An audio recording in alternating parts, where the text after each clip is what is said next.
The Washington State Legislature is slated to convene for their 2025 session next week, and they'll have to deal with a multi-billion-dollar shortfall. Albert James is in Olympia, where Governor-elect Bob Ferguson differs with his Democratic allies in the legislature.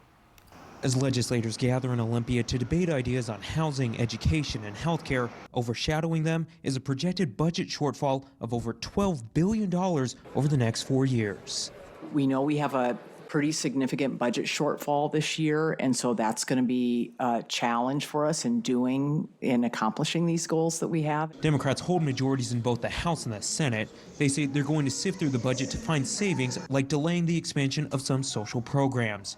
But they ultimately believe it'll take new sources of money like a wealth tax or a high earner payroll tax to address the shortfall.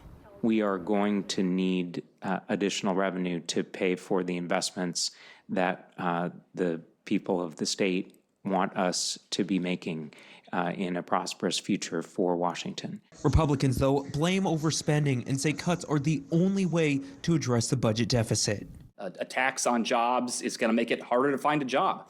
A tax on innovation is going to make it harder for companies to succeed here, that is going to grow new tax revenue. A tax on housing is going to make it harder to solve all the challenges with affordable housing that we talked about earlier.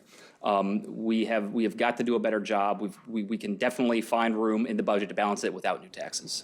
Governor-elect Ferguson also says cuts, not new taxes, are the way to go. The 2025 legislative session kicks off on Monday. Governor Inslee gives his final State of the State address on Tuesday, and Governor-elect Ferguson's inauguration will take place on Wednesday.